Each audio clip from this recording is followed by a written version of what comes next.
Greetings, YouTube. We are all currently existing in our own very specific place in space and moment in time.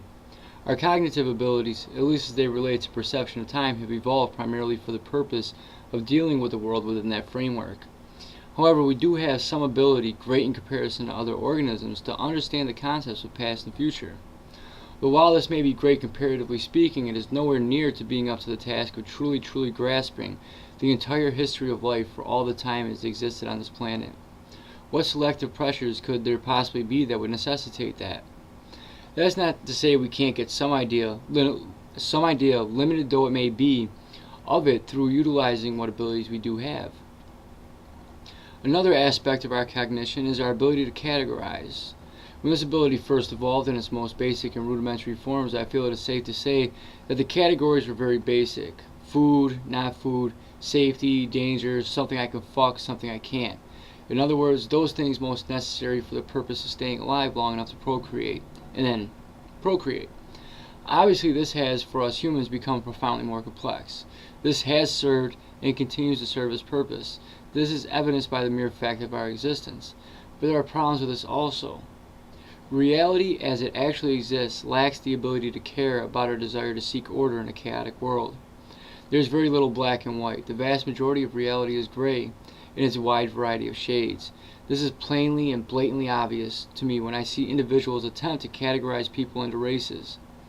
But if we combine our inability to adequately perceive time on a geological scale with reality's inability to care about our desire to categorize all around us, ultimately, at select, relatively brief periods of history, this also happens with species, at least in my opinion. Imagine, if you will, a picture of your parents, then your grandparents. They both look different from you, at least to a certain extent, but you can tell you are a family and certainly that you are the same species. Flashback 40,000 generations and your ancestors would look quite different. There would definitely be some similarities. They would be more similar to you than any other species alive today.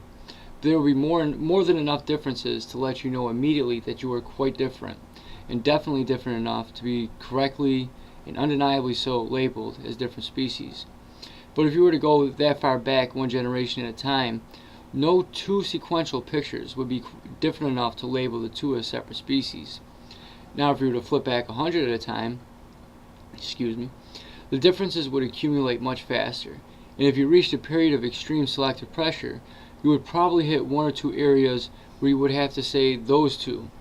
They are different enough where I have to label them separate species or subspecies, but what about the intermediate periods? The same principle about parents and children and their necessary similarity would still apply. These are the areas where I feel species becomes a social construct. They are the dreaded, for creationists anyway, transitional fossils. They combine the traits of two sequentially related species.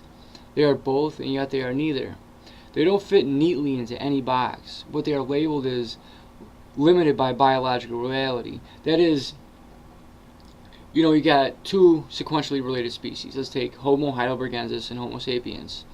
Now, you're talking about a transitional fossil. Between the two, you're not going to label it fucking Pan troglodyte. It's going to be either Homo sapiens or Homo heidelbergensis.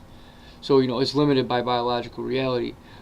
But ultimately, their final label, well, they get named for all, not eternity, but for all scientific future, is ultimately defined by us.